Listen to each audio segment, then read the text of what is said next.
In this video, I'm going to show you how I aim my Genesis bow here at 10 meters and at 15 meters, and I'm going to shoot a NASP scoring round here with this Genesis bow.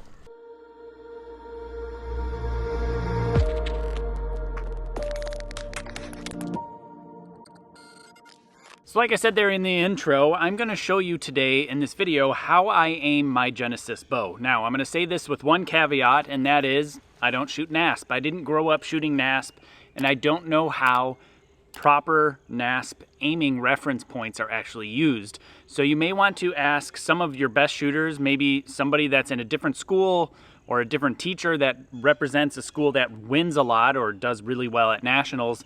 Ask how they actually aim and then maybe modify that for your use or your school's use. I only say that because I didn't come from the NASP program and I don't know what is quote unquote proper, or at least what others do. There's a lot of different features on the bow that I'm going to show you how I use them as references to actually aim and align my bow and take shots to get the arrows to land in the middle, and how I make adjustments when my arrows are no longer going in the middle. Also, what I'm going to be doing is shooting my NASP style round, my NASP round here with my Genesis bow for the Kaminsky Archery Backyard Archery Championships. It's a tournament we currently have going on. Basically, it's a digital mail-in tournament where archers from around the world are currently competing and submitting their scores for not just a NASP round here with this Genesis bow if you're a young enough kid and you got one of these and you can actually shoot it, but other styles of archery too, compound recurve bear bow, and it's all done on the indoor distances. So if you're interested in learning more about this tournament that we're running, I will have links down in the description below and a card at the top up there to my website, jakekaminsky.com, and I will have all the information about the tournament down in the description below. And actually, the winning club, the club with the most participation, was a NASP club. So I'm going to set this aside because this will be later. But I'm going to start the video off with showing you how I use different parts of my bow. And excuse all the birds, they're very happy. It's spring-like temperatures right now in Florida. But I'm going to show you the different artifacts on the bow that I do actually use. If you can see, there's a few different bumps on the bow, right? You've got this little peak here. You've got another peak here. And then from this angle, there's also the cutout window area where the actual shelf gets cut into the actual bow. You could also potentially use parts of the arrow rest, the flipper wire, or the arrow point itself. It really depends on where your anchor point is. My anchor point is fairly low, relatively speaking, but I'm shooting a much longer draw length than most people as well. And the actual aiming references that I use is mostly this peak here on the top of the bow. So I can see this line when I'm at full draw, and I line that up with certain colors on the target, vertical, height-wise. That's what gets me my height. The aiming reference point of the bow is not going to be necessarily the end-all be-all as far as control of where the arrows land on the target. You have to also make sure you're anchoring consistently on your face. You have to make sure you're also drawing the bow back the same amount every single time. And you have to make sure you're holding onto the string in the same manner every single time too.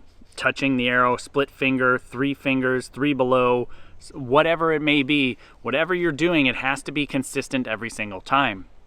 People will come up from underneath the arrow, but sometimes they leave a gap on a different shot, and that's not going to be able to allow you to use the same aiming reference point to have the same impact and result on the target downrange. So this is going to be a little bit of a challenge to show you, but I'm going to do my best. I'm going to take a picture of this bow and superimpose it over my view from the target, or from the shooting line, for 10 and 15 meters and show you what I'm using as my reference point.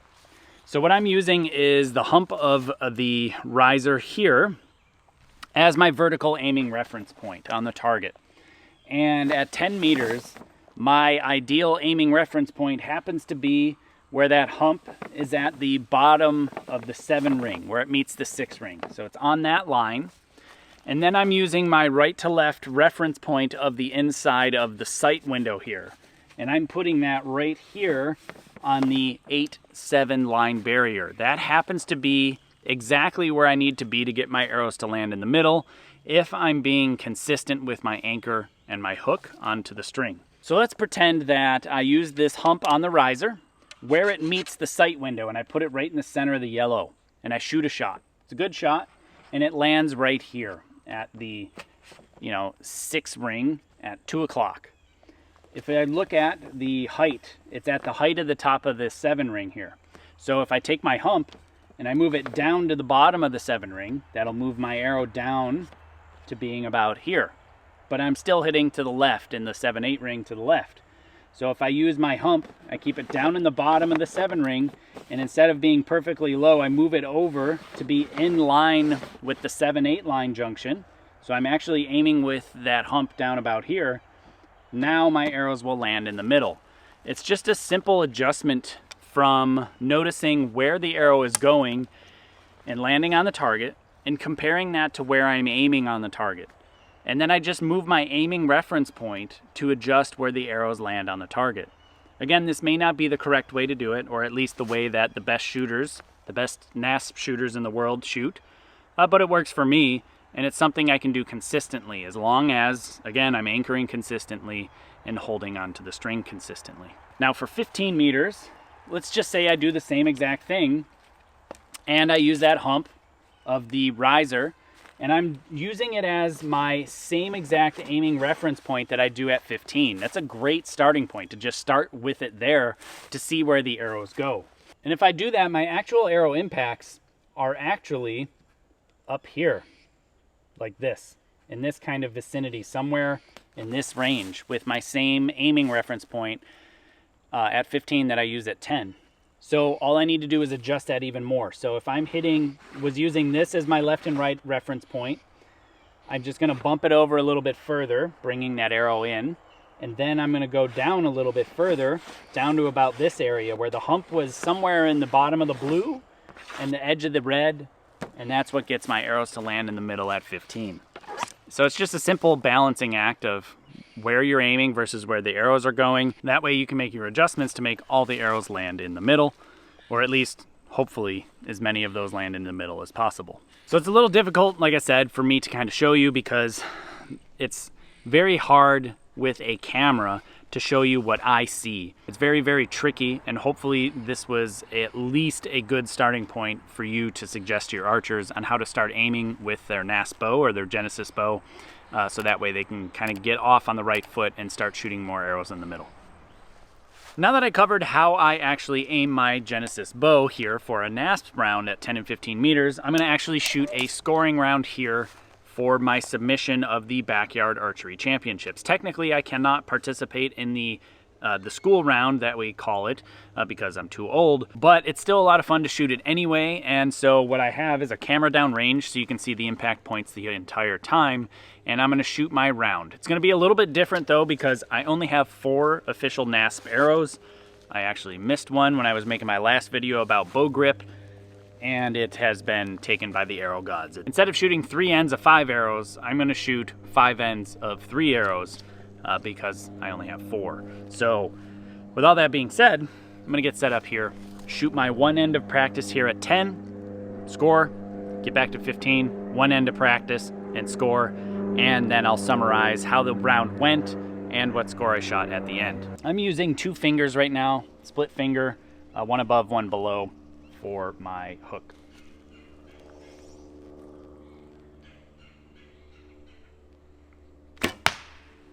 And so just like I covered in my aiming, I had the little bump about in the middle of the red height-wise, but I hit the top of the yellow. So I'm gonna bump it down a little bit and make my adjustment right away because that felt like a good shot. It just hit a little higher than what I was expecting.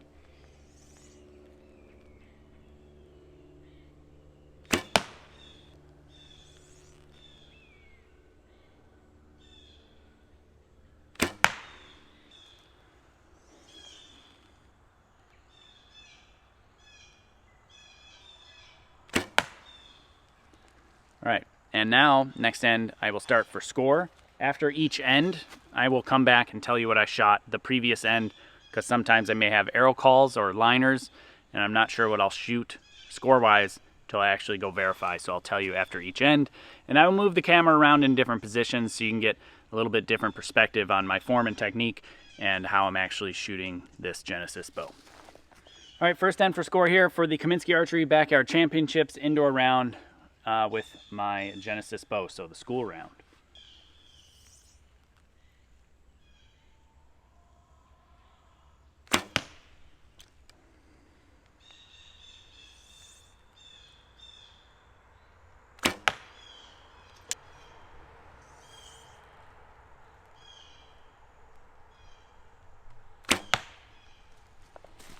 All right, looks like maybe a 30, 310s. I wish I had an extra arrow so I could just shoot the standard 5 arrow ends. But I'm gonna go down and pull them, and I'll let you know officially what I shot after each end. That first one was an X1010 for 30.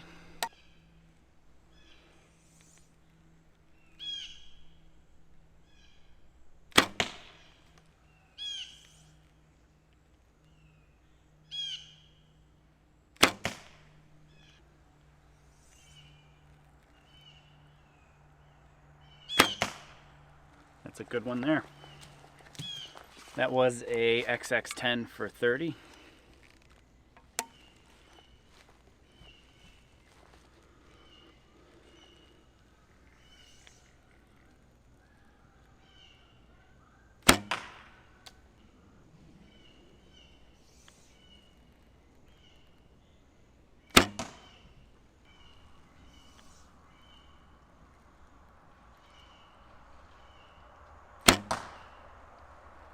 Yeah, I got my first 9 down there. Yeah, that one was a 10-10-9 for 29.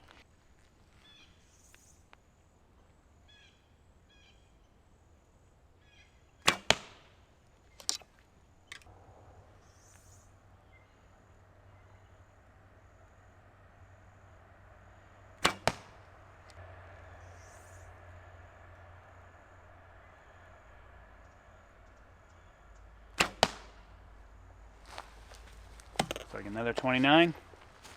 That one was a XX9 for 29. One last end here at 10 meters.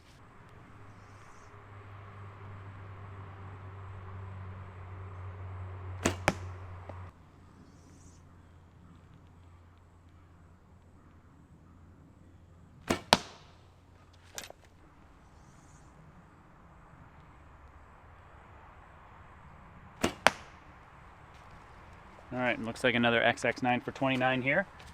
I'm gonna total it up and we'll move back to 15 on the next end. So I ended up shooting a 147 half for 10 meters. And I'm gonna shoot my one end now of practice here at 15 and then roll right into scoring afterwards.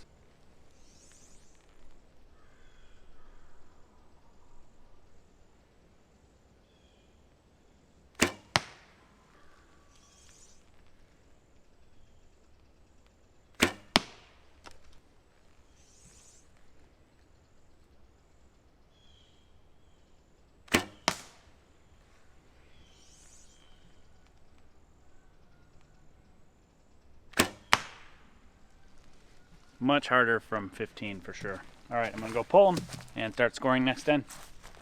First end for score here at 15 meters.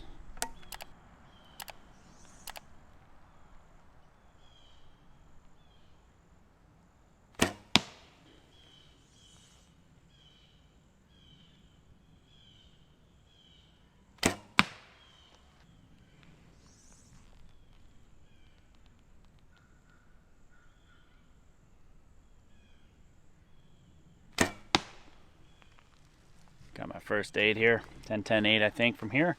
I'll go verify. It was in fact a 10-10-8. Ignore the chickens. This is a good distraction training.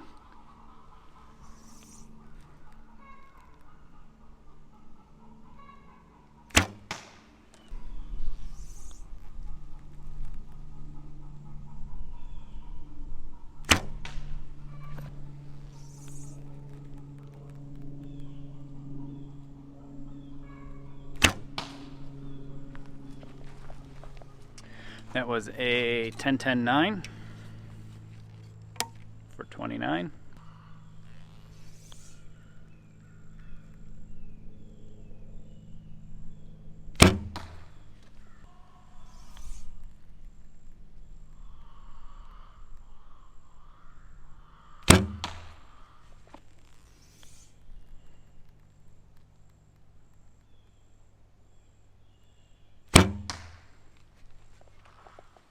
That one was a X10-9.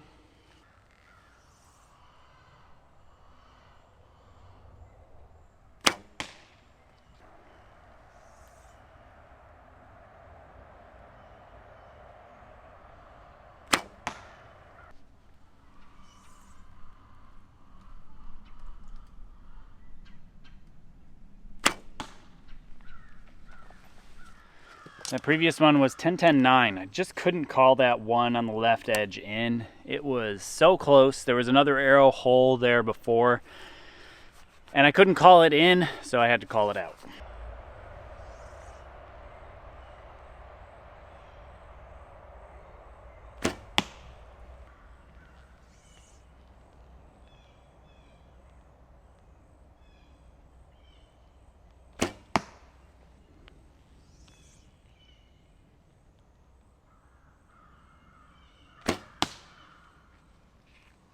Looks like I finished with a 27 from here. I'm going to take the camera down there, we'll total it up, talk about the round, and my actual final thoughts on the aiming points and aiming reference points that I'm using here with this Genesis bow.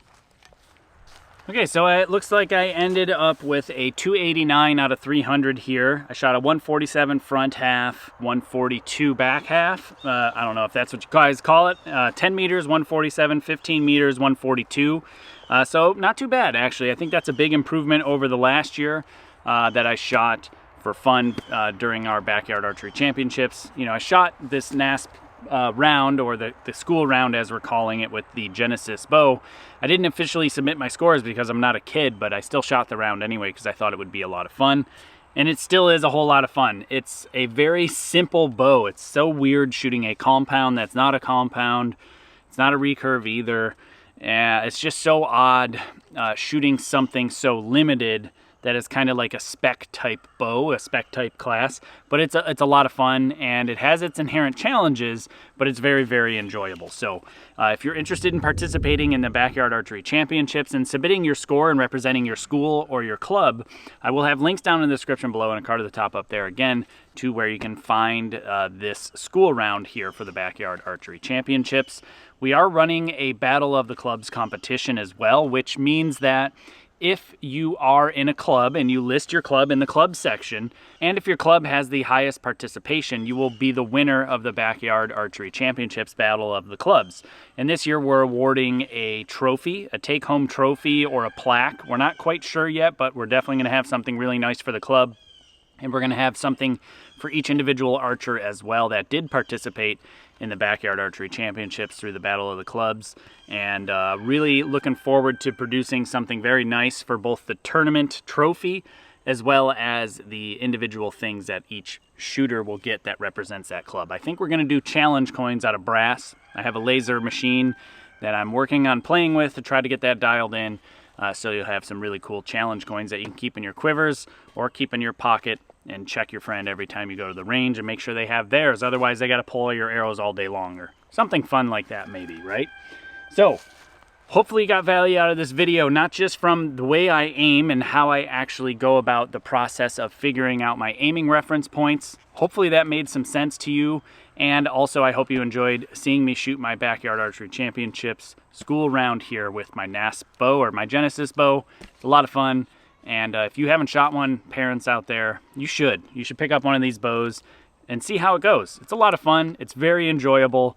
And it's not as easy as it looks, that is for sure. And if you wouldn't mind, if you're new here, hit that subscription button and that notification bell down below. Check out the playlist that I actually have. I'll put a playlist up there to all of my NASP videos. I've shown you a few different things on how to anchor properly, hold the bow properly, and all sorts of different other things, including now how to aim properly as well. And hopefully you enjoy that playlist. And thanks again for watching. And if you wouldn't mind and you're interested in supporting this channel, there's many different links down in the description below. All those are affiliate links, and it genuinely helps this channel out when you click those links before you shop there, unless it's on my website, jkaminski.com, where you can pick up some apparel designs and participate in the Backyard Archery Championships. Thanks again.